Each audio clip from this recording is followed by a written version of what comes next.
Bukan deh. Oke, hari ini aku ada di YouTube-nya Zeniora.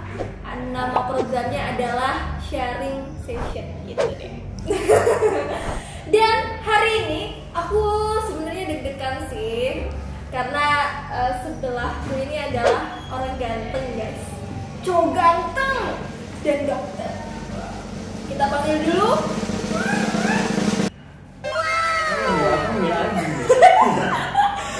Emang kalau manggil aja kayak gitu ya mas ya? Oke, jadi namanya siapa?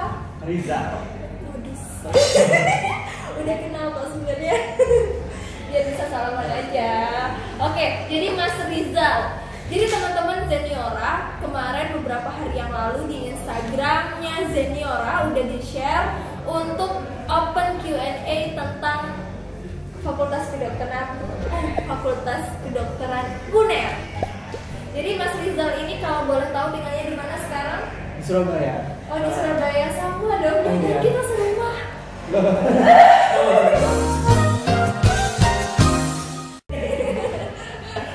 Enggak guys, jadi asalnya Mas Rizal benar dari Surabaya Dari ya? Surabaya. Oke, dari Surabaya. Dan kalau boleh tahu kita langsung aja ke pertanyaan intinya adalah gimana ceritanya dulu Mas Rizal, perjuangannya gimana untuk masuk ke FK UNER? Oke. Ini nggak perlu tahu dulu nih aku kuliah di mana dan ya perlu ya. Oke, aku nama dulu ya. Nama aku Rizal Dwi Kartono. Sekarang aku lagi sebagai dokter muda di Rumah Sakit Dr. Sutomo. Aku lulusan dari Fakultas Kedokteran Universitas Airlangga angkatan tahun 2016. Jalur masuknya SNMPTN. Wow, SNMPTN. Jadi dulu SMA-nya di SMA mana? Di SMA 5 Surabaya. Wow, Anda idaman sekali Bapak. Sudah SMA 5, SMA favorit di Surabaya, SMA komplek gitu kan ceritanya ya. Masuk ke UNER dan masuknya di kedokteran. Kalau boleh tahu kedokterannya ini dokter apa sih? Dokter umum. Dokter umum. Jadi kalau dokter muda, sekarang dokter muda betul ya. Jadi kalau dokter muda itu, for your information guys, itu adalah para mahasiswa yang udah lulus S1. Iya. Betul. Dan yang paling membanggakan juga dari Mas Rizal ini lulus dalam waktu 3,5 tahun. Oke, langsung aja kita menuju ke pertanyaan teman-teman yang ada di Q&A Instagram ya Mas Rizal ya. Oke, pertanyaan pertama. Rataan FK UNER tertinggi dan alasan kenapa kok bisa sih FK UNER banyak yang memilih, kira-kira Mas Rizal tahu nggak?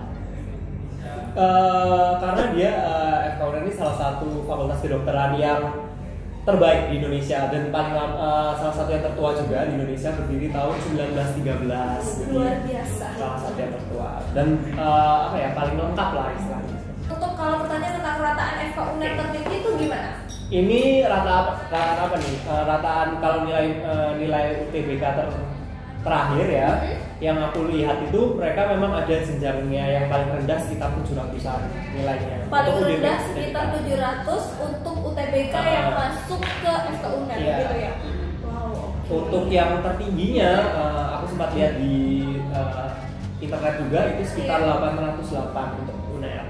808 untuk yang tertingginya seperti itu. Oke, untuk selanjutnya ini kebanyakan sih nanyanya tentang nilai UTBK ya. Nih ada pertanyaan lagi. Orang Kalimantan kira-kira bisa nggak sih masuk ke FK UNER? Bisa dong, bisa. Semua satu Indonesia bisa masuk ke FK UNER asalkan sesuai dengan kriterianya. Ya, betul, sesuai dengan kriteria. Sesuai dengan kriteria yang dimaksud itu nilainya mencukupi. Nilainya mencukupi. Dan juga kalau masuk ke kedokteran itu harus jalur IPA dari SMA. Harus dari IPA. Jadi seumpama anak IPS nih masuk ke kedokteran nggak boleh, walaupun dia sudah belajar gitu juga nggak bisa. Kan ada yang namanya lintas jurusan ya kalau SBMPTN itu ya. Nah khusus untuk kedokteran kita nggak bisa, karena harus punya dasar biologinya IPA yang cukup gitu sih. Jadi walaupun anak IPS misalnya dia cuti dulu 1 tahun juga tetap nggak boleh. Nggak bisa. Dan juga ada syarat-syaratnya khusus karena kita mencetak dokter. Syarat khususnya adalah tidak boleh buta warna dan tidak ada gangguan jiwa, tidak mengkonsumsi narkoba dan lain sebagainya. Itu pantas saja aku waktu itu nggak diterima guys. dengan coba. Oke. Siap. Bercanda. Oke, lanjut. Trik khusus buat ngerjain UTBK. Wah, gimana nih? Kan kalau Mas Rizal ini angkatan tahun 2016. Kalau 2016 waktu itu kita belum UTBK ya? Kita SBMPTN waktu itu. Oke, namanya adalah SBMPTN, tapi ini hampir sama ya? Sama. Oke, berarti coba apa kira-kira trik khusus buat ngerjain SBMPTN? Padahal Mas Rizal SNMPTN. Dulu ya, sebenarnya SNMPTN jadi nggak mengerjakan. Tapi seharusnya karena ini soalnya seperti soal-soal pada umumnya, asalkan kalian belajar dan tahu konsepnya itu sebenarnya cukup. Ya kalian belajar aja bener gitu kan? Belajar dan tahu konsepnya. Ya, kalau belajar jangan separuh-separuh. Jadi jangan langsung ngerjakan soal, tapi pelajari dulu dasarnya seperti apa. Belajar dari dasarnya dulu supaya walaupun soalnya di kayak gimanain itu kita masih bisa jawab, benar kan?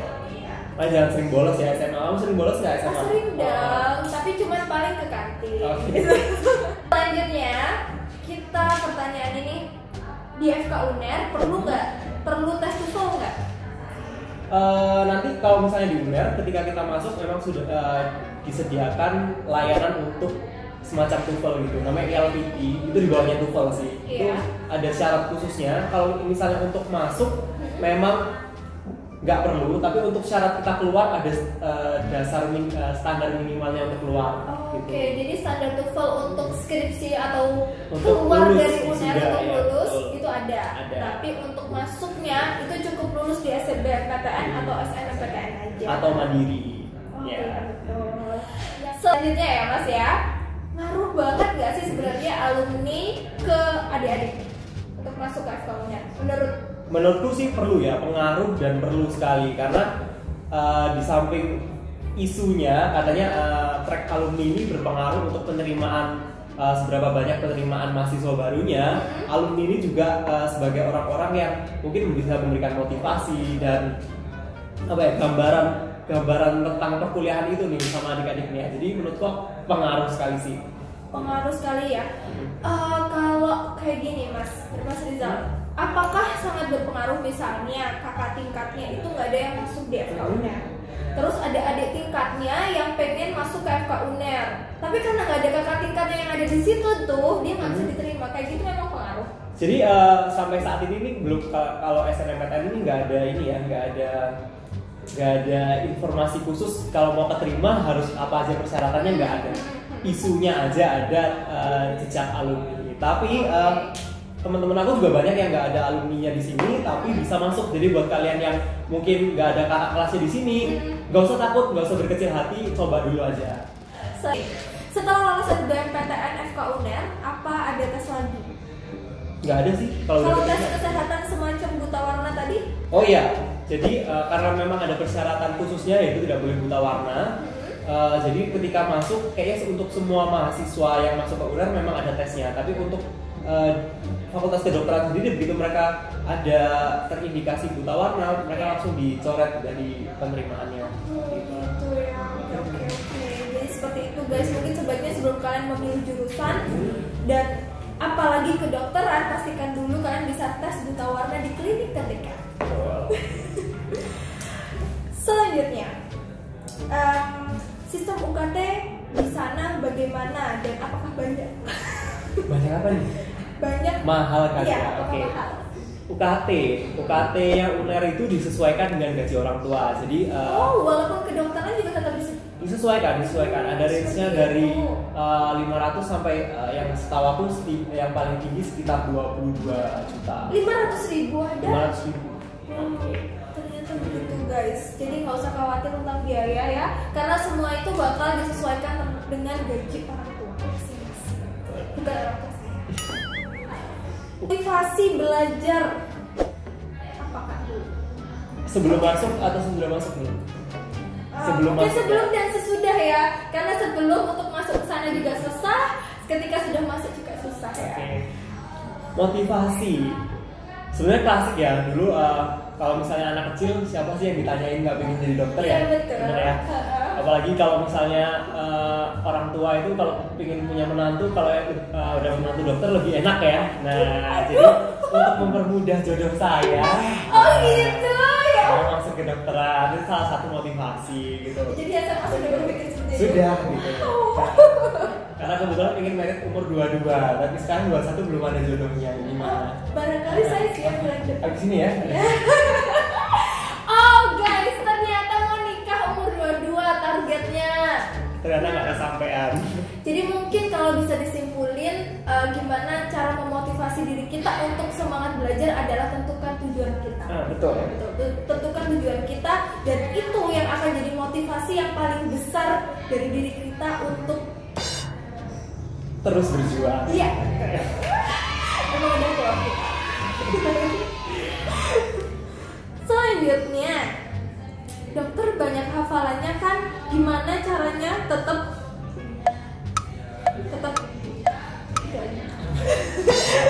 Oke, jadi karena di sini nggak kebaca, jadi kalau Q&A itu nggak bisa kebaca semua. Jadi mungkin pertanyaannya sampai sini aja. Dokter banyak hafalannya kan gitu. Gimana caranya cowok mungkin ya? Cowok itu apakah suka dengan menghafal dan baca buku? Kok bisa betah mungkin kayak gitu? Oke.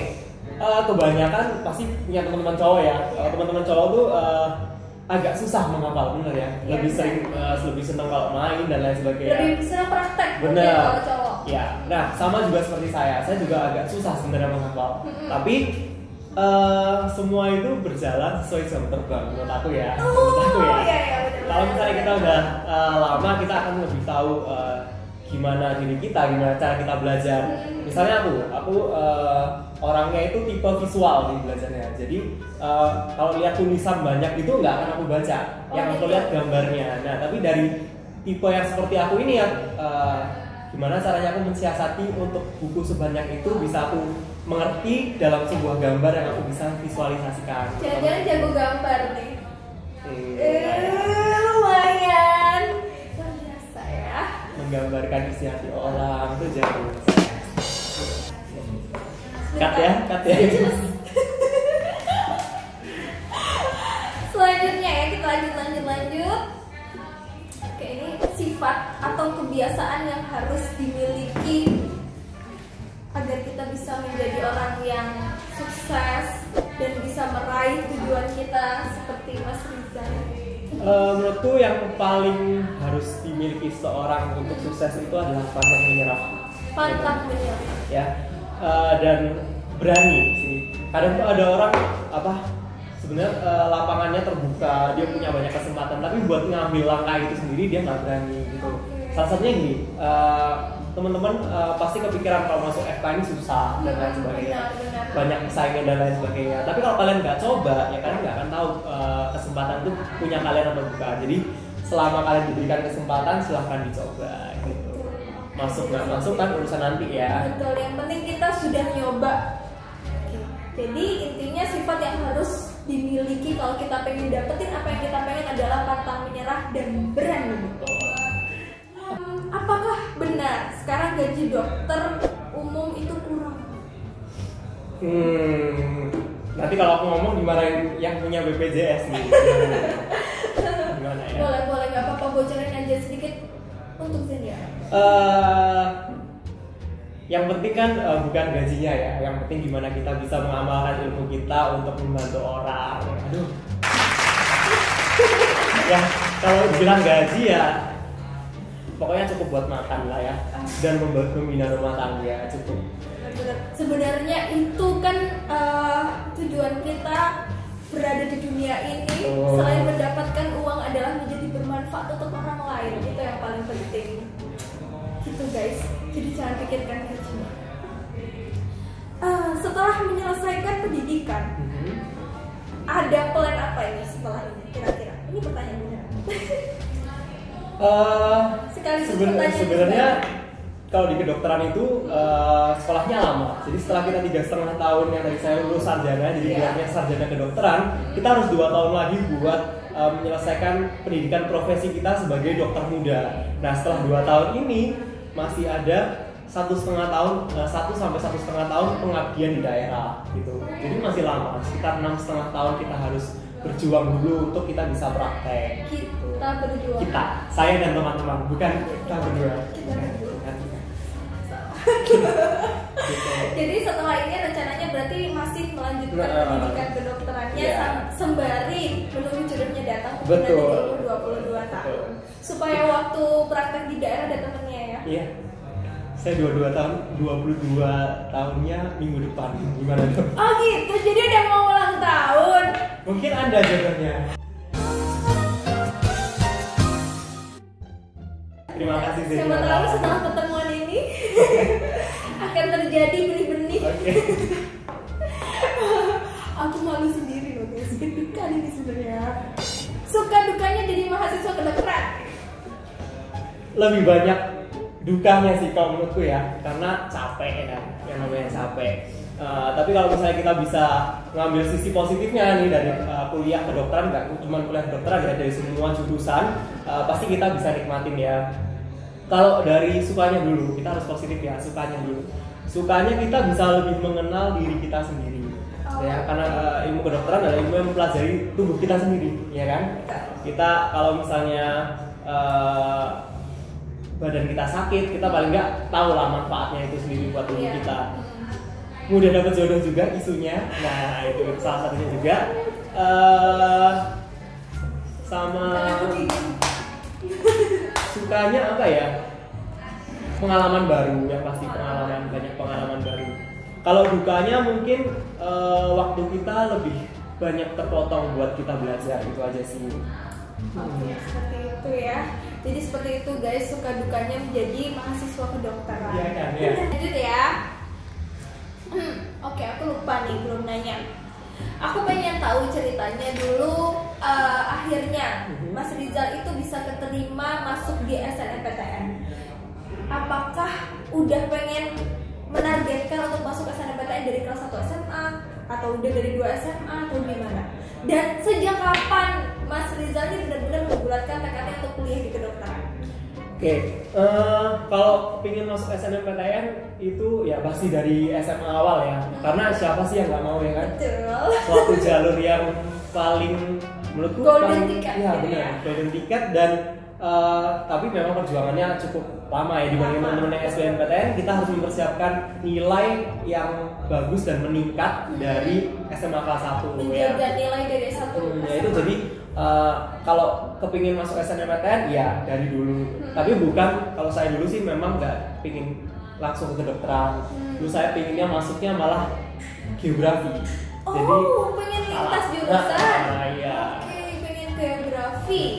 Kenapa tuh dulu kok pas sempat kepikiran pengen ke geografi? Ya, menurutku kalau kita bisa lebih dekat dengan alam, jalan-jalan tuh lebih enak ya. Oh gitu ya, oke. Jadi awalnya dulu sempat pengen masuk ke geografi, terus akhirnya bisa kepikiran akhirnya kok memutuskannya di kedokteran tuh kapan? Waktu dua, kelas 3. Kelas 3. Jadi baru tiba-tiba pengen masuk kedokteran karena ya sebenarnya ada tuntutan orang tua juga. Oh gitu. Apakah orang tuanya juga dokter? Bukan. Oh, Jadi buat temen-temen yang nggak punya orang tua dokter nggak usah takut ya. Iya, Kalian karena bisa kan dokter. sebagian besar tuh orang tuanya dokter, anaknya pasti dokter. Nanti kalianlah yang menciptakan generasi dokter selanjutnya. Wow. Iya, dokter. Mungkin bisa di generasi keluargaku. Oke. Tolong ciptakan itu. Oke. Seperti itu guys. Jadi Mas Rizal ini bukan yang dari awal masuk SMA udah ambis pengen jadi dokter. Ternyata tetap sama seperti siswa-siswa yang lain ya. Tetap kadang pengen jadi ini, pengen jadi itu, sempet bahkan pengen masuk jurusan geografi dan akhirnya ternyata pengen masuk ke FK UNER. Jadi Mas Rizal boleh diceritain dong gimana sih waktu detik-detik pengumuman SNMPTN gitu. Apakah waktu daftar itu udah yakin banget nih aku pasti keterima di FK UNER, aku pasti keterima kayak gitu. Yakin waktu itu? Enggak sih, karena Enggak, SNMPTN kan untung-untungan ya. Iya betul. Terus gimana tuh deg-degannya? Apakah sudah menyiapkan plan A, plan B, plan C? Oke, iya pasti udah yang namanya tadi SNMPTN ini kan untung-untungan. Jadi kita nggak bisa bergantung seutuhnya pada jalur ini. Jadi waktu aku daftar SNMPTN pun aku sudah daftar les untuk SBMPTN, ikut tryout juga. Mungkin mau ikut di Zeniora kali ya? Oh, Bisa. bener banget harus ikut. Nah, gitu. Jadi udah mempersiapkan juga.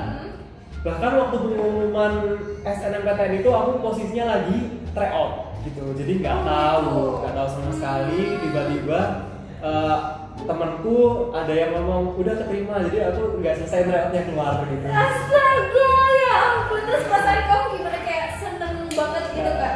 Ya pasti seneng dong. Ya seneng banget baik ya. Benar. Kalau gitu dulu waktu daftar pilihan satunya aku cuma satu aja, jadi kan dikasih tiga pilihan, aku iya, pilih betul, satu iya. FKUN. Oke, jadi kalau nggak di kedokteran nggak mau. Enggak. Iya. Tapi ini contoh calon mahasiswa yang bagus loh guys. Kalau Karena aku bilang tadi berani, pokoknya berani dulu. Iya benar-benar berani dulu. Ada tuh beberapa orang, contohnya aku ya, itu mencari jurusan atau mencari kampus yang penting aku keterima. Jadi aku udah nyiapin kayak misalnya pilihan satu di jurusannya komunikasi, supaya nggak diterima mungkin aku bisa di ilmu apa yang lain gitu. Tapi kalau Mas Rizal ini nggak kayak gitu, dia sudah menentukan pilihannya yang paling pasti. Udah pokoknya kedokteran, kalau enggak ya. Kalau nggak diniatin susah. iya benar. Jadi itu salah satu wujud kita untuk meniatkan apa yang kita mau tadi. Oke. Luar biasa memang cowok di sebelah saya hari ini. Oke, kalau gitu kan berarti semasa SMA dipenuhi dengan belajar, apalagi SMA 5. Oh, yang konon katanya persaingannya sangat ketat. Nilainya turun sedikit itu adalah hal yang sangat seperti itu, betul ya. SMA udah berat, masuk ke kedokteran dan itu UNER gitu ya. Di sana pasti juga persaingan nilainya itu sangat luar biasa. Sekarang udah lulus lega? Belum. Oh, belum lega. Karena tujuannya kan dokter, ini masih sarjana kedokteran. Tapi kalau menjadi dokter muda apa nggak boleh buka praktek? Belum, Masih nggak boleh. Oh gitu, jadi belum sampai di tujuan akhir guys. Masih akan terus belajar dan terus belajar. Oke. Yang mau menemani saya belajar, Instagram saya di bawah tadi ya. Oke, Ardila Mirzaf itu siap menemani Anda belajar 24 jam. Oke, Mas Rizal, sebagai penutup video kita, kira-kira apa yang pengen Mas Rizal kasih pesan-pesan gitu, kalimat motivasi dan apa gitu yang menggugah hati para siswa-siswa yang bentar lagi akan SBMPTN? Menurut aku, beranilah buat bermimpi. Jadi dari sebuah mimpi itulah kalian bisa merajut suatu masa depan yang kalian idamkan. Dan ketika kalian sudah punya mimpi itu, beranilah buat mengejar itu. Jangan cepat putus asa. Kalau misalnya ada rintangan, pasti rintangan terjadi ya. Iya, betul. Tapi gimana kita menyikapinya itu adalah urusan kalian. Kalian yang harus berani dan mau melewati segala rintangan itu sih menurut aku. Oke, itu tadi kalimat terakhir untuk kalian semua. Kalau kalimat terakhir buat aku nanti di belakangnya. Jangan terakhir dong, kalimat terakhir. Oh iya, kayak emang mana aja ya. Oke, terima kasih teman-teman yang udah nonton YouTube Zeniora. Jangan lupa kalian bisa mulai daftar Zeniora, karena dengan ikut Zeniora kalian akan lebih banyak belajar tentang soal-soal. Selain itu, dengan ikut Zeniora kalian juga bisa membandingkan